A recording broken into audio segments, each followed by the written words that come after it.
நன்றி மூர்த்தி. நன்றி நன்றி செல்வராஜ். நன்றி செல்வராஜ். நண்பர்கள் அனைவருக்கும் என்னுடைய அன்பான பணிவான வணக்கங்கள். என் பெயர் ஜான். நான் ஒரு குடிநோயாளி. எல்லாம் வல்ல இறைவனோட அருளாலையும் தோழமையில இணைந்து செயல்படுவதால் நான் பெற்றுக்கொள்ளக்கூடிய அனுபவம் தம்பு நம்பிக்கையாலையும் இன்னைக்கு ஒரே ஒரு நாள் நான் குடிக்கல, தெளிவாக மன நிறைவாக அமைதியாக வாழ என்னாலான எல்லா முயற்சிகளையும் செய்து கொண்டிருக்கின்றேன். அந்த மூர்த்தி குறிப்பிட்டது போல கோயம்புத்தூர் ஒருங்கிணைப்பு குழு இணைந்து நடத்தி கொண்டிருக்கக்கூடிய இந்த ஆன்லைன் மீட்டிங்ல கோயம்புத்தூர் ஒருங்கிணைப்பு குழு மனசாட்சியின் தீர்மானத்தின் அடிப்படையில இந்த 24 hours a day அப்படின்ற புத்தகத்துல இருந்து ஒவ்வொரு நாளும் ஒவ்வொரு பக்கமாக வாசிச்சு விளக்கம் பார்த்து கலந்தாய்வு செய்து கூட்டத்தை நடத்தி கொண்டிருக்கிறோம். அந்த தொடர்ச்சியாக நாம இன்னைக்கு அடைஞ்சிருக்கிற பக்கம் மே மாதம் 30ஆம் நாள். இந்த மே 30க்கான சிந்தனையை முதல்ல வாசிச்சுட்டு அதுக்கப்புறமா அதோடைய விளக்கத்துக்கு கலந்தாய்வு கடந்துக்குவோம். இந்த மே 30 சிந்தனையை வாசிக்கிறதற்கு நண்பர் மூர்த்தி நீங்க வாசிக்கிறீங்களா? வாசிங்க வாசிங்க. 24 hours a day ஆங்கில புத்தகத்தின் தமிழாக்கம் 24 மணித்துளிகள் ஒரு நாள்.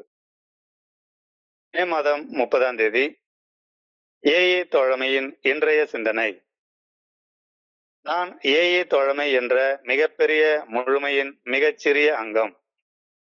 பலருள் ஒருவன், ஆனாலும் நானும் ஒருவன். என்னுள் புதைக்கப்பட்டிருக்கும் வாழ்க்கை உயிர்த்தெழுந்து வளர்ச்சி அடைய ஏஏ தோழமையின் தத்துவங்கள் எனக்கு தேவைப்படுகின்றன. ஏஏ தோழமை மனிதர்கள் இணைந்து செயல்படும் தோழமையாக இருப்பினும் கூட அதனது செயல் நோக்கம் தெய்வீகமானது. இறையருட் பேராற்றலை நோக்கி முன்னேறி ஒரு மேம்பட்ட வாழ்க்கை வாழ்வதுவே ஏஏ தோழமையில் இணைந்து செயல்படுவதின் ஒரே ஒரு செயல் நோக்கம். இந்த ஒரே ஒரு செயல் நோக்கத்தில் பங்கேற்பதை எனது தனிப்பட்ட கௌரவமாக நான் கருதுகிறேன். பொறுப்புகளை சுமப்பதில் என் பங்கை மகிழ்வுடன் நான் ஏற்றுக்கொள்வேன். பொறுப்புகளை கடுகடுப்புடன் ஏற்காமல் மன மகிழ்வுடன் ஏற்று செயல்படுவேன். நான் ஏஏ தோழமையின் பொறுப்புகளை ஏற்பதில் தோற்பேனெனில் ஒரு ஏஏ உறுப்பினராக நான் தோல்வியை காண்கிறேன் என்றே பொருள்படும். மாறாக நான் வெற்றி பெற்றால் ஏஏ தோழமையும் என் வெற்றியை காணும். மேலே சொன்ன கொள்கைகள் ஏஏ தோழமையில் நான் மகிழ்வுடன் செய்ய வேண்டிய பொறுப்புகள் என நான் ஏற்றுக்கொள்கிறேனா? இன்றைக்கான தியானம். ஆண்டவரை போற்றி புகழுங்கள். இந்த வார்த்தையின் பொருள்தான் என்ன? இந்த பிரபஞ்சத்தில் உள்ள அற்புதமான விஷயங்களுக்காகவும் என் வாழ்வில் இறையருட் பேராற்றல் அளித்த ஆசீர்வாதங்களுக்காகவும் நான் நன்றியுடன் இருப்பதுவே ஆண்டவரை போற்றி புகழ்வதாகும். நன்றி உணர்வுடன் பணிவாக செயல்பட்டு இறையருட் பேராற்றலை நான் போற்றி புகழ வேண்டும். தீமைக்கு அடிபணிவதை தவிர்த்து தீமையை வெல்ல சக்தியை இறையருட் பேராற்றலை போற்றி புகழ்வதால் நான் பெறுகிறேன். நன்றி உணர்வுடன் எப்பொழுதும் இருந்து இறையருட் பேராற்றலை போற்றி புகழ்வதால் நான் தவறு செய்ய சோதிக்கப்பட மாட்டேன். அடிப்படையில் எல்லாம் நன்மைக்கே நிகழ்கின்றன என்று உணர்வதின் மூலம் நான் என்னுள் பாதுகாப்பை உணர்கிறேன். எனவே இறையருட் பேராற்றலை நோக்கி என் பார்வையை உயர்த்தி அந்த ஆற்றலை போற்றி புகழ்வேனாக. இன்றைக்கான பிரார்த்தனை. என் அனைத்து ஆசீர்வாதங்களுக்காகவும் நன்றி உணர்வுடன் நான் இருக்க வேண்டுமென வேண்டுகின்றேன். நான் தகுதியற்ற நிலையில் இருக்கையிலும் கூட எனக்கு ஆசீர்வாதம் வழங்கியமைக்காக நான் பணிவுடன் இருக்க வேண்டுமெனவும் வேண்டுகின்றேன். நன்றி சார். நன்றி சார். Welcome sir. நன்றி. நன்றி மூர்த்தி. நன்றி மூர்த்தி. நன்றி மூர்த்தி. நண்பர்கள் அனைவருக்கும் மீண்டும் ஒரு முறை என்னுடைய அன்பான பணிவான வணக்கங்களை தெரிவித்துக் கொள்றேன். என் பெயர் ஜான். நான் ஒரு குடிநோயாளி. எல்லாம் வல்ல இறைவனோட அருளாலையும் தோழமையில இணைந்து செயல்படுவதால் நான் பெற்றுக்கொள்ளக்கூடிய அனுபவம் தெம்பு நம்பிக்கையாலையும் இன்னைக்கு ஒரே ஒரு நாள் நான் குடிக்கல, தெளிவா மன நிறைவா அமைதியா வாழ என்னாலான எல்லா முயற்சிகளையும் செய்து கொண்டிருக்கிறேன். நாம வாழக்கூடிய இந்த உலகம், இந்த பிரபஞ்சம், பேரண்டம் அப்படின்னு அழைக்கக்கூடிய இந்த பிரபஞ்சத்துல எல்லா விண்மீன் திரள்களையும் உள்ளடக்கிய ஒன்னாக இந்த பேரண்ட பிரபஞ்சம் இருக்குது. இந்த பிரபஞ்சத்தை யூனிவர்ஸ் அப்படின்னு நாம ஆங்கிலத்துல அழைக்கிறோம். யூனிவர்ஸ்.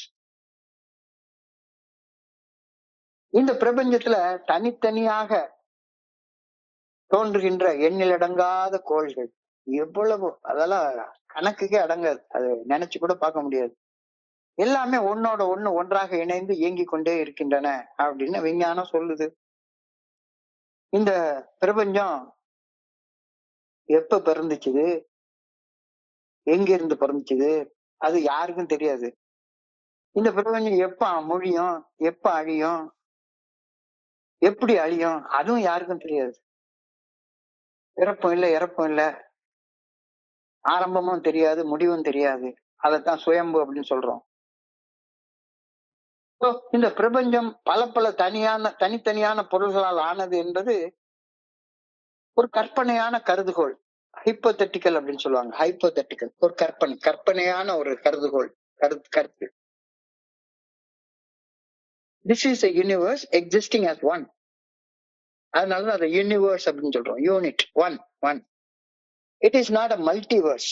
ஆனா பாக்குறதுக்கு மல்டிவர்ஸ் மாதிரி தான் தோணுது. பல பல பல பல கோள்கள், பல பல இதுகள் எல்லாம் ஒன்னா சேர்ந்து எல்லாம் மல்டியா இருக்கிற மாதிரி தெரியுது, வெளியே தெரியுது. ஆனா அது ஒரு ஹைப்போதெட்டிக்கல் கான்செப்ட். யூனிவர்ஸ் என்றால் one. But this universe appears as a multiverse consisting of many things. வெளி தோற்றம் அப்படி இருக்கு.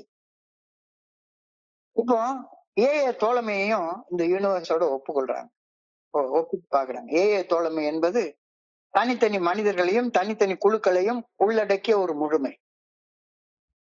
எத்தனையோ உலகம் முழுக்க எத்தனையோ லட்சம் பேர் இருக்காங்க, தனித்தனி மனிதர்கள், எத்தனையோ குழுக்கள் இருக்குது. ஒவ்வொரு தனி மனிதர்களுக்கும் ஒவ்வொரு தனித்தனி கருத்து.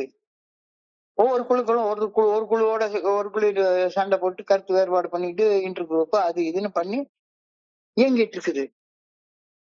எல்லாம் இயங்கிட்டு இருக்குது. தனித்தனியா இருக்கிற மாதிரியான ஒரு தோற்றம் இருக்குது. ஏன் குழு, இது கோயம்புத்தூர் ஒருங்கிணைப்பு குழு, இது மதுரை ஒருங்கிணைப்பு குழு, இது சென்னையில உள்ளது, north Chennai, south Chennai, west Chennai, east Chennai அப்படின்னு வெளி தோற்றம் அப்படிதான் தெரியுது. ஏஏ தோழமை என்பது தனித்தனி மனிதர்களையும் தனித்தனி குழுக்களையும் உள்ளடக்கிய ஒரு முழுமை. ஆனா என்ன, தனித்தனியான குழுக்கள் தனித்தனியான மனிதர்கள் போல தோற்றம் தருது. தனித்தனியாக தோற்றம் தருவது எப்படி யூனிவர்ஸ் தனித்தனியான பொருள்களால் ஆனது அப்படின்னு ஒரு பொய் தோற்றமாக தோன்றுகிறது. அதே மாதிரி ஏஏல குழுக்கள் எல்லாம் தான் நம்ம தான் ஏஏ அப்படின்னு நினைக்கிறது ஒரு கற்பனையான ஒன்று. ஏஏ என்ற முழுமை ஒன்றானது. ஆனால் அது பல பல மனிதர்களாலும் குழுக்களாலும் தனித்தனியாக இருக்கிறது போல ஒரு மாய தோற்றம் உலகத்துல நிலவுது. நான் ஏஏ தோழமை என்ற மிகப்பெரிய முழுமையின் ஒரு மிகச்சிறிய அங்கம், மிகப்பெரிய முழுமை. அதுல ஒரு சின்ன டிராப் மாதிரி நானு. அப்படி இந்த உலகம் பிரபஞ்சம் என்ற மிகப்பெரிய முழுமையின் சிறிய அங்கமோ அது போல நானும் ஏஏ தோழமை என்ற மிகப்பெரிய முழுமையின் மிகச்சிறிய அங்கம்.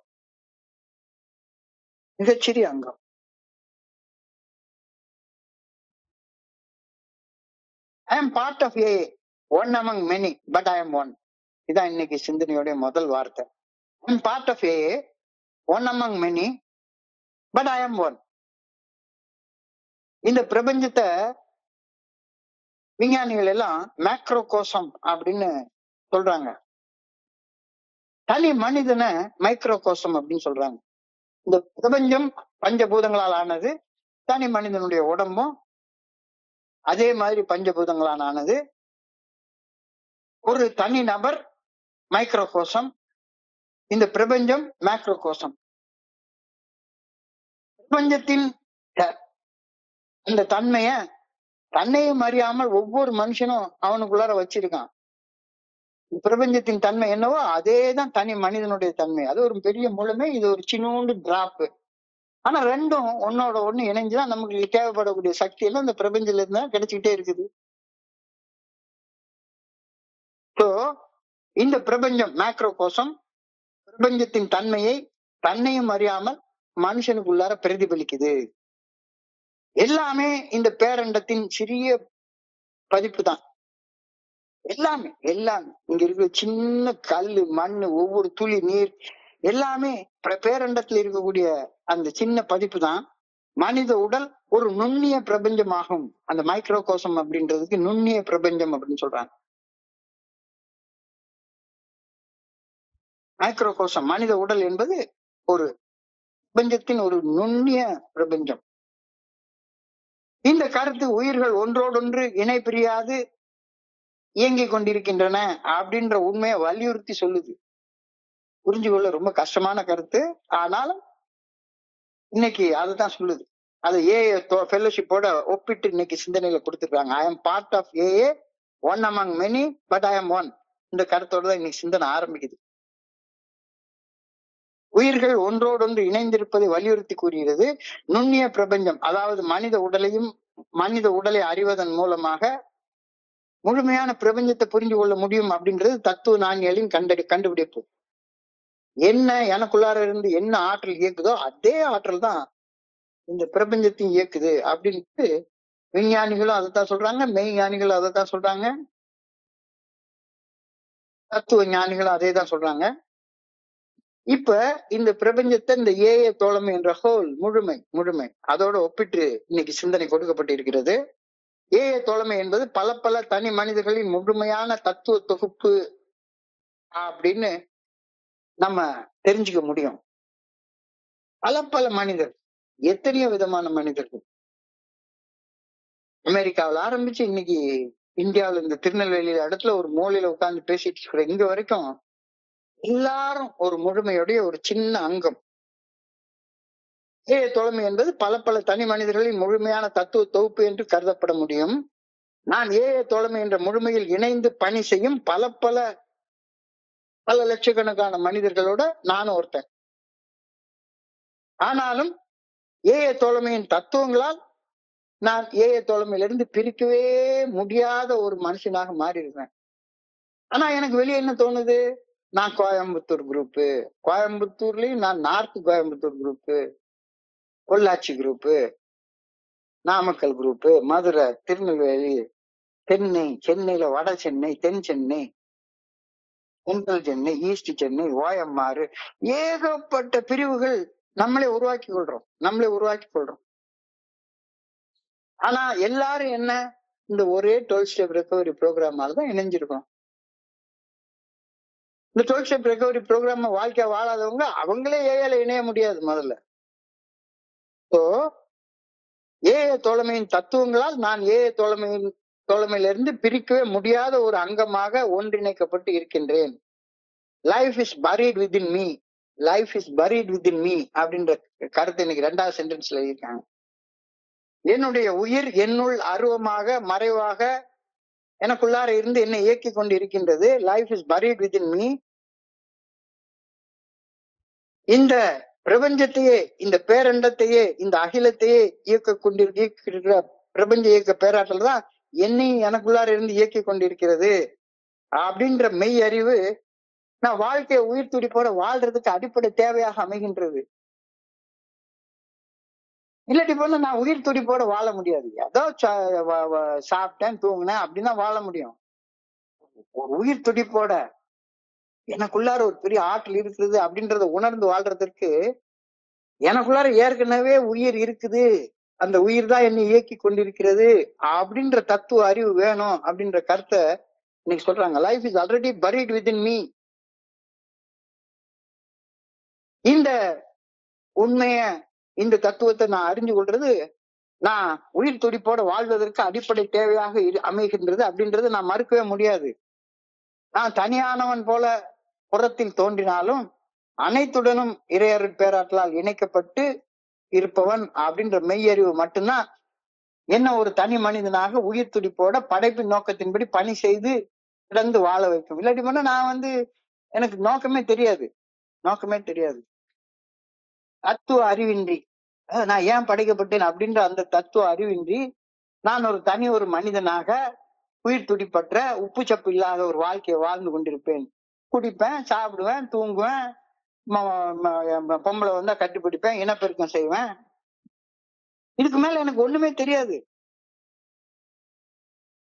வேருடன் இணைந்திருப்பதாலேயே மலர்கள் பூத்து குலுங்குகின்றன, நேற்றுக்கு உள்ள சிந்தனையில பார்த்த மாதிரி. இல்லைன்னா அந்த அந்த ஆற்றல் வேர்ல இருந்து பிரபஞ்சத்துல இருந்து கிடைக்கலன்னா அந்த மலர்கள் எல்லாம் உதிர்ந்து கீழே விழுந்துரும். ஒரு இலை கூட ஒன்னா இருக்காது. என்னுள் புதைக்கப்பட்டு இருக்கும் வாழ்க்கை உயிர்த்து எழுந்து உயிர் துடிப்புடன் நான் வாழ்ந்து வளர தத்துவ அறிவு எனக்கு தேவைப்படுகின்றது. அது இல்லைன்னா நான் உயிர் துடிப்போட வாழ முடியாது. I will simply be existing. ஏய தோழமையின் தத்துவங்கள் இந்த ஆன்மீக விழிப்புணர்வை நோக்கி என்னை இட்டு செல்கின்றன. இந்த வழிமுறைகளை பின்பற்றியதன் பலனாக ஒரு ஆன்மீக விழிப்புணர்வை பெற்றோம். ஏய தோழமையின் தத்துவங்கள் என்ன இந்த ஆன்மீக விழிப்புணர்வு நிலையை, அதாவது உயிர் துடிப்போட வாழக்கூடிய அந்த நிலைக்கு என்னை இட்டு செல்கின்றன. So I need the principles of AA for the development of life buried within me. Life is already buried within me. எனவே நான் உயிர் இருக்கு. உயிர் இல்லைன்னா நான் அவங்க கூட பேசிட்டு இருக்க முடியாது. ஆனா உயிர்னா அந்த உயிரை உணர்றதுக்கு நோக்கிய பயணத்துல முன்னேறி போறதுனால மட்டும்தான் நான் உயிர் துடிப்போட உள்ள வாழ்க்கைய வாழ முடியும். I need principles for the development of life that is already buried within me. உண்மையிலே ராத்திரி நேரத்துல உட்கார்ந்து என்னையாவது மண்டையை குழப்பக்கூடிய சிந்தனை அப்படின்னு தோணலாம். ஆனா இன்னைக்கு அதை எழுதியிருக்காங்க. I need the principles of Alcoholics Anonymous for the development of life which is already buried within me. AA தோழமை சக்தி குறைபாடு உள்ள தனி மனிதர்கள் சேர்ந்து இயக்கக்கூடிய ஒரு இயக்கம் போல வெளியே தோன்றுது. ஏஏ தோழமை சக்தி குறைபாடு உள்ள தனி மனிதர்களால் இயக்கப்படும் ஒரு அமைப்பு போல வெளிப்புறத்துல தோற்றம் தருகிறது. ஆனா ஏஏ தோழமையின் இயக்கத்திற்கு ஒரு தெய்வீக நோக்கம் இருக்குது அப்படின்றத இன்னைக்கு சொல்றாங்க. எஸ், ஏஏ தோழமை எத்தனை பேரை உயிரோட வாழ வச்சிட்டு இருக்கு. ஏஏ தோழமைன்னு ஒரு ஆற்றலை எனக்கு கிடைக்காம இருந்திருந்து அப்படின்னு சொன்னா நான் இன்னத்துக்கு செத்துல போயிருப்பேன். ஆனா வெளிப்புறத்துல பார்த்தா மனிதர்களால் இயக்கப்படக்கூடிய ஒரு தோழமையாகத்தான், ஒரு அமைப்பாகத்தான் வெளியே தோற்றம் தருது. ஆனா உள்ளுக்குள்ளார பார்த்தா ஏஏ தோழமையின் நோக்கம், செயல் நோக்கம் தெய்வீக தன்மை வாய்ந்ததாக அமைகின்றது. The purpose of AA fellowship is to guide individuals towards spiritual awakening. தனி மனிதர்கள் செயல் அடிமைத்தனத்திலிருந்து விடுபட்டு ஆன்மீக விழிப்புணர்வோடு சுதந்திரமாக மகிழ்ச்சியாக ஆனந்தமாக வாழும் வாழ்க்கைக்கு இட்டு செல்வதே ஏஏ தோழமையின் தெய்வீக நோக்கமாகும். Purpose of the Fellowship of Alcoholics Anonymous is to guide individuals towards spiritual awakening.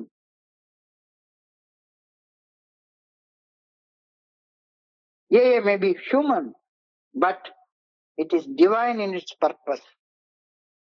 தனி மனிதர்களால் இயக்கப்படுவது போல தோன்றலாம், வெளியே புற தோற்றம் அப்படித்தான் தெரியுது.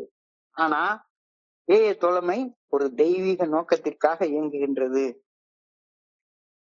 இறையர் பேராற்றலை உணர்ந்து ஆன்மீக விழிப்புணர்வோடு வாழும் சுதந்திரமான மகிழ்ச்சியான நிறைவான வாழ்க்கையை நோக்கி ஒவ்வொரு மனிதனையும் விட்டு சென்று ஒவ்வொரு தனி மனிதனையும் மேம்பட்ட வாழ்க்கை வாழ பணி செய்து கிடக்கிறது தான் ஏஏ தோழமையின் தெய்வீக நோக்கம். வேற நோக்கமே கிடையாது.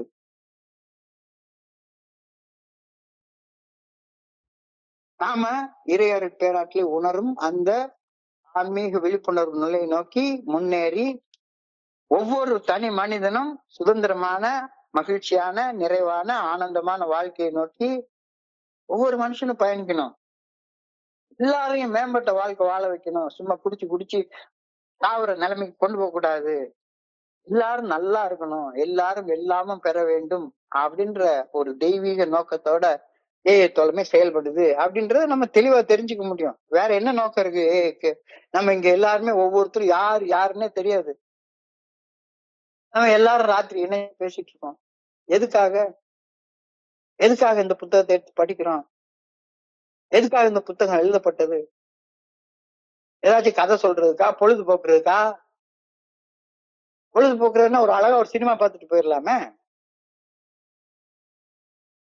ஆனா எல்லாரும் மேம்பட்ட ஒரு வாழ்க்கையை நோக்கி முன்னேறணும், எனக்குள்ளார இறைவன் இருக்கிறத உணர்றத நோக்கி முன்னேறணும் அப்படின்ற தெய்வீக நோக்கத்திற்காக நம்ம எல்லாரும் ஒன்னா சேர்ந்திருக்கோம். வேற நோக்கத்துக்காக ஏல ஒன்னா சேர்ந்திருக்கோம்னா அது தப்பு இல்லையா? வேற என்ன நோக்கம் இருக்கு நம்ம ஒன்னா சேர்றதுக்கு?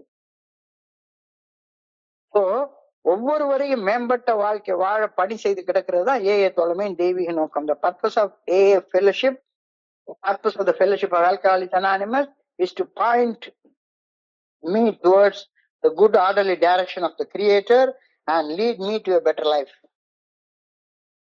தெளிவாக இன்னைக்கு சொல்லிட்டாங்க, தெளிவாக சொல்லிட்டாங்க. வேற நோக்கமே கிடையாது, வேற நோக்கமே கிடையாது. ஒவ்வொரு தனி மனிதனும் இந்த 12 படிகளை நீங்க மீட்படையும் செயல் திட்டத்தை வாழ்க்கையாக வாழ்ந்து ஆன்மீக விழிப்புணர்வு, அதாவது இறைவன் எனக்குள்ளார அருவமாக மறைவாக இருக்கின்றார் அப்படின்ற அந்த ஆன்மீக விழிப்புணர்வை நோக்கி முன்னேறி சென்று ஒரு நிம்மதியான, நிறைவான, ஆனந்தமான வாழ்க்கைய, மேம்பட்ட வாழ்க்கைய ஒவ்வொரு தனி மனுஷனும் வாழணும் அப்படின்ற ஒரு நோக்கத்தை தவிர வேற நோக்கமே கிடையாது. அந்த நோக்கத்துக்காக மட்டும்தான் நம்ம எல்லாருமே ஒன்னா இணைஞ்சிருக்கோம். வேற நோக்கத்துக்காக இணையவே இல்லையே. வேற என்ன நோக்கம்? வேற என்ன நோக்கம்? That is the only purpose, singleton purpose of the Fellowship of Alcoholics Anonymous. நான் குடிச்சு ஒரு குடிகாரனா, குடி நோயாளியா வாழ்ந்துட்டு இருந்தப்ப என்னுடைய வாழ்க்கைக்கு என்ன நோக்கம் இருந்துச்சு? ஒரு நோக்கமும் கிடையாது, ஒரு நோக்கமும் கிடையாது, ஒரு நோக்கமும் கிடையாது. நோக்கமே இல்லை. பீட்டிங் அரௌண்ட் த புஷ் அப்படிம்பாங்க. Beating around the push. சும்மா என்னத்தையோ சுத்தி சுத்தி சுத்திட்டு காலைல எழும்பணும், குளிக்கணும், வேலைக்கு போகணும், பணம் சம்பாதிக்கணும், சாப்பிடணும், குடிக்கணும், சாப்பிடணும், இனப்பெருக்கம் செய்யணும், தூங்கிக்கிறணும், அவ்வளவுதான். வேற நோக்கமே கிடையாது. என்ன படைக்கிறது, படைப்புக்கு என்ன நோக்கம்? இப்ப கூட சொன்னா சரிதான், சில நேரத்துல இது என்ன இப்படி ஒரு நோக்கம் இருக்கா என்ன அப்படின்னு எனக்கு கேட்க தோணுது. இது என்ன ராத்திரி உட்கார்ந்து கஷ்டப்பட்டு இது என்ன 24 hours a dayன்னு ஒரு புக்கு, 12 step recovery ப்ரோக்ராம்னு ஒண்ணு, இத படிச்சு இதெல்லாம் தேவையா? இதுவா வாழ்க்கை நோக்கம்? அப்படின்னா வேற என்ன நோக்கம் இருக்கு? அதையாச்சும் சொல்லுவோமே. இன்னைக்கு இந்த புக்ல அதான் சிந்திக்க சொல்லி சொல்றாங்க. அந்த பீட்டிங் அரௌண்ட் த புஷ், அதாவது பாட்டில சுத்தி தான் சிந்தனையே இருக்கும். பாட்டில சுத்தி, அல்லது ஒரு பொம்பளை சுத்தி, அல்லது ஒரு பணம் சம்பாதிக்கிறத சுத்தி, அல்லது ஏதாவது பொருள் வாங்குறத சுத்தி, வேற எந்த சிந்தனையும் இருக்காது. வேற எந்த சிந்தனையும் இருக்காது. Beating around the push. பாட்டில சுத்தி தான் முக்கால்வாசி நேரம், 99% நேரம் குடிக்கிற காலத்துல பாட்டில சுத்தி தான் சிந்தனையே இருந்துட்டே இருந்துச்சு. Beating around the push. குடிக்கணும், கூத்தடிக்கணும், திங்கணும், எங்கணும், தூங்கணும், வேற ஒண்ணுமே வாழ்க்கையில கிடையாது. அவ்வளவுதான். இதுதான் வாழ்க்கையுடைய நோக்கம்னு தோணுச்சுது. அப்ப நான் மனுஷனாக படைக்கப்பட்டதற்கு ஒரு தெய்வீக நோக்கம் ஒண்ணு இருக்குது அப்படின்னு சொல்லியிருந்தாலே, போயா நீயும் உன் தெய்வீக நோக்கமா உன் தலையில இடி விழ அப்படின்னு தான் எனக்கு சொல்ல தோணுச்சுது. அந்த காலத்துல யாராவது சொல்லியிருந்தாங்கன்னா, நான் ஒரு மனிதனாக படைக்கப்பட்டதற்கு ஒரு தெய்வீக நோக்கம் இருக்குதுன்ற சிந்தனையே எனக்கு ஏய தோழமையில வந்ததுக்கு அப்புறம் தான் தெரியவே ஆரம்பிச்சுது. அதுக்கப்புறம் தான் அதை பத்தி சிந்திக்கவே ஆரம்பிச்சேன். நோக்கம் எல்லாம் என்னுடைய மனம் போக்குல போன போக்குல வாழ்ந்து, சித்தம் போக்கு சிவம்போக்குன்னு வாழ்ந்து, அந்த வாழ்க்கையில எந்த மன நிறைவும் இல்ல, எந்த கௌரவமும் இல்ல, ஒண்ணுமே கிடையாது.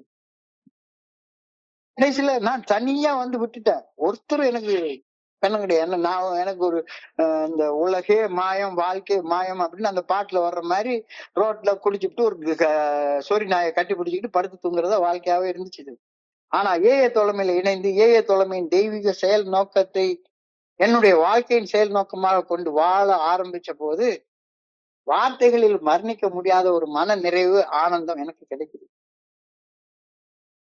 உண்மையிலேங்க கொஞ்ச நாட்களாக இந்த இடத்துல வந்து இருக்கிற நேரத்துல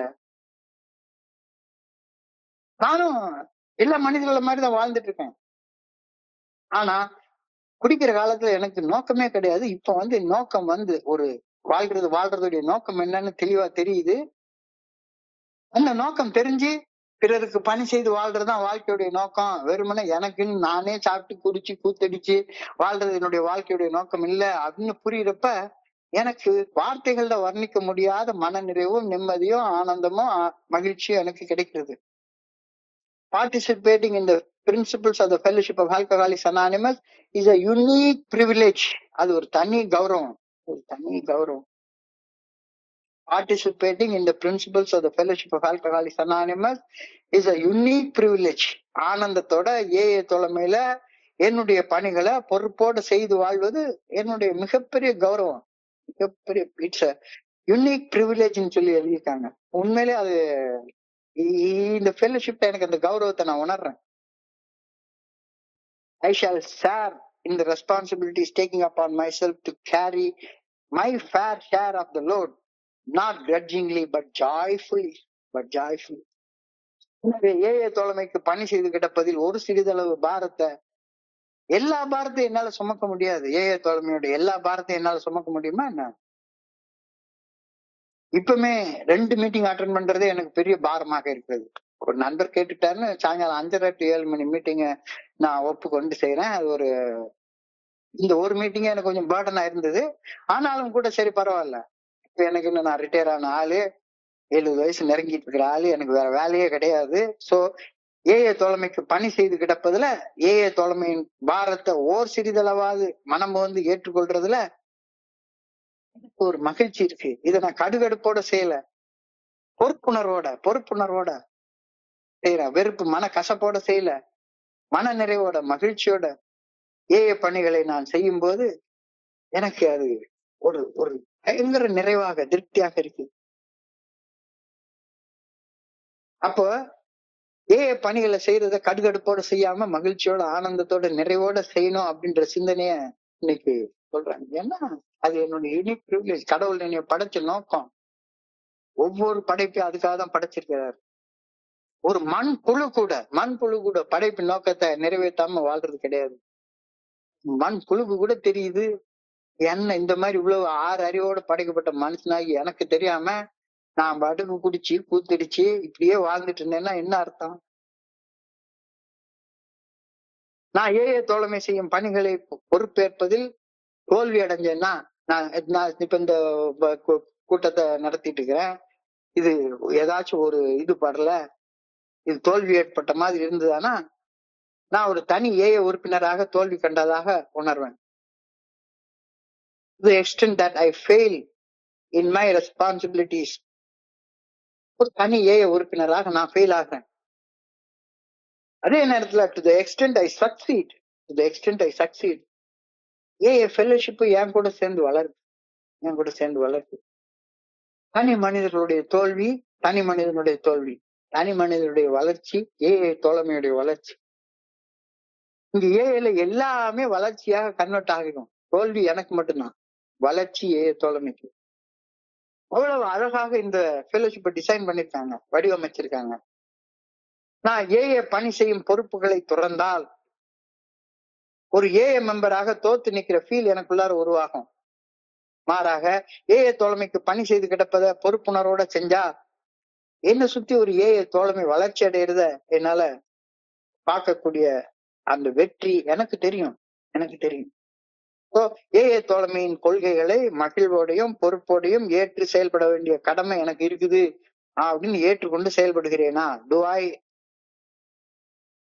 accept this as my credo அப்படின்னா என்னுடைய கௌரவமாக பொறுப்பாக ஏற்றுக்கொண்டு செய்யறதுக்கு நான் இல்ல, எனக்கு அப்படியே பொறுப்பெல்லாம் இல்ல, எனக்கு இன்னும் என்னுடைய நோக்கம் என்னன்னு எனக்கு தெரியல அப்படின்னு சொன்னேன்னா இன்னைக்கான தியானத்துக்கு கடந்து போ அப்படின்றாரு. இல்ல எனக்கு ஒண்ணும் புரியலங்க, இது என்னது? முழுமையோட ஒரு அங்கம், பிரிக்க முடியாதது, யூனிவர்ஸ் தான் இது மல்டிவர்ஸ் கிடையாது, ஒன்னாக தனித்தனியாக இருக்கிறதாக தோற்றம் தருறது பொய் தோற்றம், எல்லாம் ஒண்ணு. அது மாதிரி ஏங்கிறது ஒண்ணுதான். ஏங்கிறது ஒண்ணுன்னு உணர்றதற்கு ஏ தத்துவங்களோட உதவி தேவை. இதெல்லாம் என்ன, எனக்கு ஒண்ணுமே புரியலையே அப்படின்னு சொன்னா இன்றைக்கான தியானத்துக்கு கடந்து போங்க. இன்னைக்கான தியானம் நீங்க எந்த மதத்துக்கு போனீங்கன்னாலும் சரிதான். இன்னைக்கு ஏதோ ஒரு கோள்கள் தேர்ச்சி அடையுதுன்னு எங்க எந்த ஒரு டிவியை பார்த்தாலும் சரிதான். ஆலயங்கள்ல போய் ஆண்டவருக்கு மகிமை செலுத்துறாங்க, பூஜை பண்றாங்க, அது பண்றாங்க. இன்னைக்கு கூட வெள்ளிக்கிழமை கிறிஸ்தவர்கள் ஆலயத்துல இன்னைக்கு தவச காலத்துல கூட உட்கார்ந்து பயங்கரமான வழிபாடுகள் நடக்குது. நான் ஆண்டவரை போற்றுகிறேன், புகழ்கிறேன், போற்றி போற்றி போற்றி நமக நமக நமக அப்படின்னு வாய் நிறைய சொல்லிட்டு இருக்கேன். பிரைஸ் தி லார்ட் அப்படின்னு சொல்றேன். அப்படின்னு அர்த்தம் என்ன? What does praise the Lord mean? What does praising God mean? கடவுளை போற்றுகிறேன், புகழ்கிறேன் அப்படின்னு சொல்றதோட அர்த்தம் என்ன? யோசிச்சு பாரு, கவனத்தை குவிச்சு சிந்திச்சு பாரு.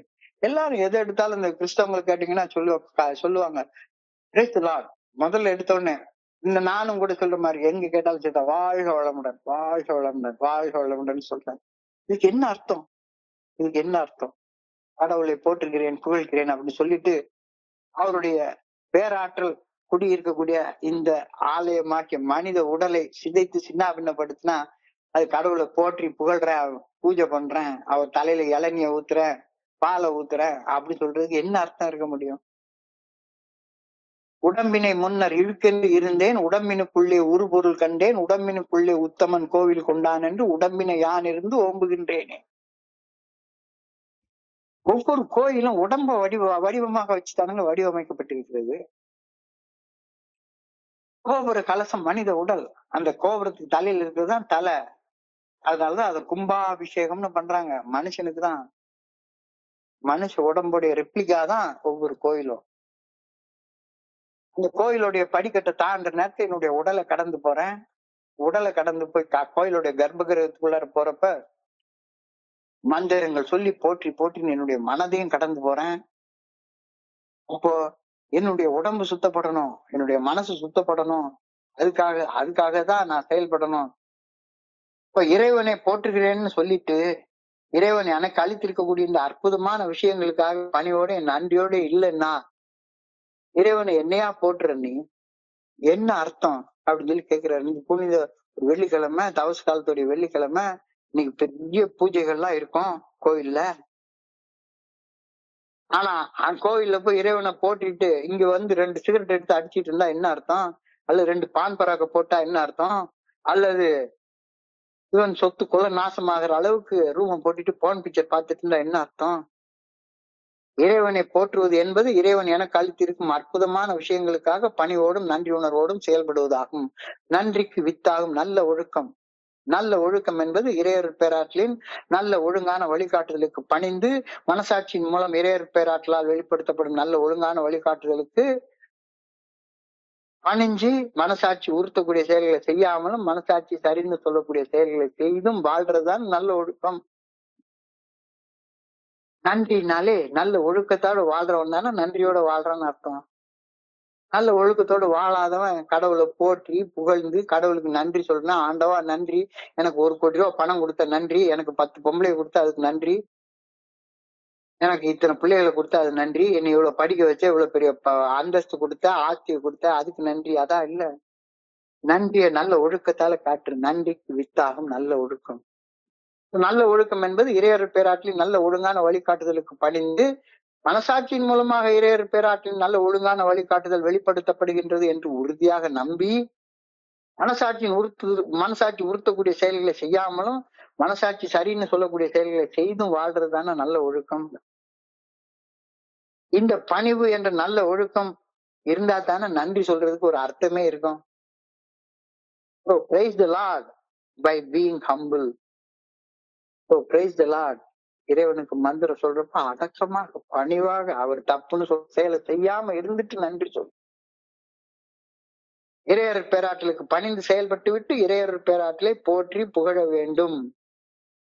பணியாம நான் இறைவனை போட்டுறேன் புகழ்றேன், வெளி அடையாளங்களை 1000 செலுத்திக்கிறேன், பெரிய புல்லாவை வச்சுக்கிறேன், பெரிய சிலுவையை போட்டுக்கிறேன், பட்டையை போட்டுக்கிறேன், கொட்டையை போட்டுக்கிறேன், இதால இறைவனை புகழ போறதே கிடையாது.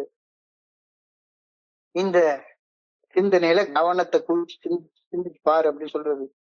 இறைவனை நல்லொழுக்கத்தின் மூலம் போற்றி புகழும் மனிதனின் மனதில் தீமையை அழிக்கும் சக்தி எப்பவும் ஊற்றெடுத்து கொண்டே இருக்கும். அது இறைவனை நல்ல ஒழுக்கத்தின் மூலமாக வாழ்ந்து போற்றி புகழக்கூடிய மனுஷ மனசுல தீமை அழிக்கக்கூடிய சக்தி பெருகும். Praise the Lord. Praise of this kind has more power to vanquish evil than mere resignation. குடிக்கல, வெறுமனா குடிக்கிறதுல இருந்து விலகி நான் 30 வருஷம் வாழ்ந்துட்டேன். இதையும் தாண்டி நன்றியோட இறையர் பேராற்றலின் நல்ல ஒழுங்கான வழிகாட்டுதலுக்கு பணிஞ்சா மட்டும்தான் உனக்கு தீமையை அழிக்கக்கூடிய சக்தி உன் வாழ்க்கையில உனக்கு கிடைக்கும். இறைவனை நன்றியோட போற்றி புகழும் மனது தீமையான செயல்கள் செய்ய சோதிக்கப்பட மாட்டாது. ஏன் எனக்கு ஒரு டெம்டேஷன் வருது, எனக்கு உள்ளார இருக்கக்கூடிய கடவுளை நான் புரிஞ்சு கொள்றதே கிடையாது. நான் இந்த பிரபஞ்சத்துடைய ஒரு அங்கம், தோழமை என்ற முழுமையின் ஒரு அங்கம்லாம் நினைக்கிறது கிடையாது. இது ஏன் குரூப், இது ஏன் ஸ்பான்சி, இது என்னோட என்ட்ரு குரூப். என்கிற முழுமைன்றத அந்த எண்ணத்தையே நான் மறந்துடுறேன். அப்போ இறைவனை முழுமையை நன்றியோட பணிவோட போற்றி போடும் மனித மனம் தீமையான செயல்கள் செய்ய சோதிக்கப்படவே மாட்டாது. The truly humble and grateful man who is always praising God won't be tempted to do anything wrong. தப்பு செய்ய சோதிக்கப்படுறப்ப தப்பு செய்யறதுல இருந்து விலகி இருப்பதற்கு எனக்குள்ளார ஒரு ஆழ்மன பாதுகாப்பை எப்ப உணர்வேன், கடவுள் எனக்குள்ளார குடியிருக்கிறார் அப்படின்ற அந்த உணர்வு வர்றப்பதான் எனக்கு இந்த சோதனையெல்லாம் வராது. I'll be feeling an inner security because I feel fundamentally all is well. நான் குடிச்சது கூட நல்லதுக்கு தான். ஏன்னா குடிச்சதுனாலதான் எனக்கு கிடைச்சது. கிடைச்சதுனாலதான் செயல் திட்டம் கிடைச்சது. இந்த செயல் திட்டம் கிடைச்சதுனாலதான் நான் முழுமையின் ஒரு பாகம்னு உணர முடிஞ்சது. இறையர் பேராற்றின் இயக்கத்தில் அனைத்தும் அடிப்படையாக வெகு சீராக துல்லியமாக ஒழுக்கத்துல இயங்கி கொண்டிருக்கு. ஒரு அணு கூட ஒழுக்கத்துல இயங்கிட்டு இருக்கு. மண் புழு கூட அதோடைய வேலையை கரெக்டா செஞ்சுட்டு இருக்குது. என்னவா இருந்தாலும் ஒரு இறைவனுடைய படைப்புல எந்த படைப்பு அதோடைய வேலை செய்யல. ஒரு சின்ன புல்லுல ஆரம்பிச்சு பெரிய ஆலமரத்துல ஆரம்பிச்சு அதுக்கு இறைவன் படைச்ச நோக்கத்தின்படி கரெக்டா செயல்பட்டு இருக்கு. நமக்கு சாப்பிடுறதுக்கு எல்லா சாப்பாடையும் கொடுக்குது. ஒரு எக்காலஜி, ஒரு உயிரியல் சுழற்சி தெளிவா கரெக்டா நடந்துட்டு இருக்கு. நான் மட்டும்தான் அந்த ஒழுக்கத்தை உணராத ஒழுக்கம் இல்லாம வாழ்ந்து கொண்டிருக்கிறேன். இப்ப ஒழுக்கத்தை உணர்றப்ப ஆட்டோமேட்டிக்கா நெடுஞ்சான் கிடையா கீழே விழுந்து I look up to the Lord, I look up to the good orderly direction of God and praise him. I pray that I may be grateful for his blessings. I pray that I may be grateful for his blessing. எனக்கு வழங்கப்பட்டுள்ள அனைத்து ஆசீர்வாதங்களுக்கும் நான் நன்றியுடையவனாக இருக்க வேண்டும் என வேண்டுகின்றேன். I pray that I may be humble because I know that I do not deserve it. நான் பண்ண கூத்துக்கும் அடிச்ச கூத்துக்கும் எனக்கு இந்த இறைவனுடைய ஆசீர்வாதங்களை பெற்றுக்கொள்றதுக்கும் இந்த மாதிரி புத்தகங்களை படிக்கிறதுக்கு எனக்கு ஏதாவது தகுதி இருக்கான்னா ஒரு தகுதி எனக்கு கிடையாது. ஆனாலும் எனக்கு அந்த ஆற்றல் ஆண்டவன் கொடுத்திருக்கிறாரு. இப்பயாச்சும் பணிவாக இரு. I pray that I may be humble because I know that I do not deserve them. எனது தகுதியற்ற நிலையிலும் கூட எனக்கு மாபெரும் ஆசிகள் வழங்கப்பட்டு இருக்கக்கூடிய அந்த இறைவனுடைய அந்த அன்பை பார்த்து, நிபந்தனையற்ற அந்த அன்பை பார்த்து கடவுளுக்கு பணிந்து செயல்பட வேண்டும் என நான் வேண்டுகின்றேன். அழகான கருத்து, ரொம்ப அற்புதமான ஆழமான கருத்து. இன்னைக்கு சிந்தனைய சுருக்கமாக பார்ப்போம். I am part of AA, one among many, but I am one. நான் இந்த பிரபஞ்சம் என்ற முழுமை, தோழமை என்ற முழுமை, இந்த முழுமையுடைய ஒரு சின்ன துகள் போன்ற ஒரு அங்கம். ஆனா நான் தோழமையின் அந்த தன்மையை எனக்குள்ளார நான் கொண்டிருக்கிறேன். அதனாலதான் நான் தோழமையாகும். இல்லாட்டி பண்ணா நான் தோழமையுடைய தன்மையை எனக்குள்ளார உணரலன்னு வைங்களேன், அந்த முழுமையை நான் உணரவே மாட்டேன். அதைத்தான் இன்னைக்கு நாம ஆரம்பத்துல சொன்ன மாதிரி இந்த பிரபஞ்சத்தை ஒரு மேக்ரோ கோஷம், பஞ்சபூதங்களால் ஆன ஒரு பெரிய பிரம்மாண்டமான பிரபஞ்சம். இந்த மனித உடல் ஒரு நுண்ணிய பிரபஞ்சம், மைக்ரோ கோஷம். இந்த பிரபஞ்சம் என்ன ஆற்றலால இயங்கி கொண்டிருக்கிறதோ அதே ஆற்றல் தான் என்னுடைய உடலையும் இயக்குது. இந்த தத்துவ அறிவு நான் பணிஞ்சு செயல்படுவதற்கு அடிப்படை தேவையாக அமைவதை நான் மறுக்க முடியாது தானே. இந்த அறிவு இல்லைன்னா நான் படைக்கப்பட்ட நோக்கமே எனக்கு புரியாது.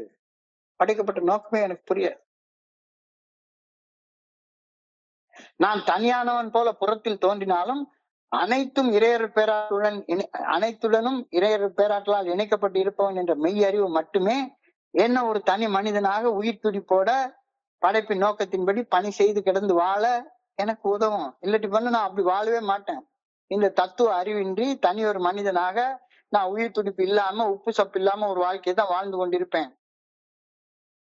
So I need the principles for the development of life buried within me.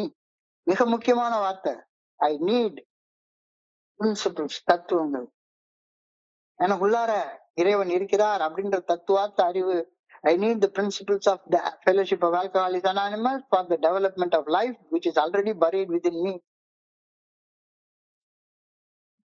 அப்ப உயிர் துடிப்போட வாழணும்னா அந்த வாழ்க்கை என்ன? படைப்பின் நோக்கத்தின்படி வாழ்றது. படைப்பின் நோக்கத்தின்படி வாழ்றது என்ன? Purpose of the Fellowship of Alcoholics Anonymous is to guide individuals towards spiritual awakening. இதை தவிர வேற ஒரு பர்பஸுமே கிடையாது. வேற பர்பஸே கிடையாது. ஒவ்வொரு தனி மனுஷனையும் ஆன்மீக விழிப்புணர்வு நிலையை நோக்கி முன்னேற வச்சு ஒரு மேம்பட்ட வாழ்க்கை வாழ வைக்கிறது தான் ஏஏ தோழமையுடைய நோக்கம். அதை தவிர வேற எங்கேயும் நான் போஸ்டர் அடிச்சு ஓட்டுறது, இது பண்றது, அது பண்றது, அதெல்லாம் ரெண்டாவது. இந்த பர்பஸ் நீ இது உண்மையான பர்பஸை செய்யலைன்னா வேற பர்பஸுக்கு என்னத்து நீ செய்ய போற? தனி மனிதர்கள் செயல் அடிமைத்தனத்திலிருந்து விடுபட்டு, அடிக்ஷன்ல இருந்து விடுபட்டு, ஆன்மீக விழிப்புணர்வோடு சுதந்திரமாக மகிழ்ச்சியாக வாழும் வாழ்க்கைக்கு இட்டு செல்றதுதான் ஏஏ தோழமையுடைய ஒரே பர்பஸ். வேற பர்பஸே கிடையாது. ஆனா வெளிப்புறத்துல அது தெரியுதா? தெரியாது. அது நாம இண்டிவிஜுவலா அந்த தத்துவ தொகுப்ப அடைஞ்சுக்கணும். அதனாலதான் அது பாரடாக்சிக்கல் ஸ்டேட்மெண்ட் கொடுத்திருக்கிறாங்க. I am part of AA, one among many, but I am one. ஒண்ணு முழுமைன்னா ஒரு கடலிலே துளி வீழ்ந்த பின் எந்த துளி மலை துளி, அந்த ஒரு துளி சமுத்திரமாக மாறுது. ஓஷியானிக். ஆனா அதே மாதிரி முழுமையில இணைஞ்சதுக்கு அப்புறமா முழுமை வேற, நான் வேற கிடையாது. அப்ப முழுமையுடைய நோக்கம்னா என்னுடைய நோக்கமாக மாறுது. ஏஏ தோழமை மனிதர்களால் இணைந்து செயல்படும் ஒரு அமைப்பு போல தோற்றம் தந்தாலும் கூட ஏஏ தோழமையின் செயல் நோக்கம் தெய்வீகமானது, ரொம்ப தெய்வீகமானது. ஒவ்வொரு ஆட்டத்துக்கும் ஒரு நோக்கம் இருக்கிற மாதிரி எனக்கும் ஒரு நோக்கம் இருக்கு.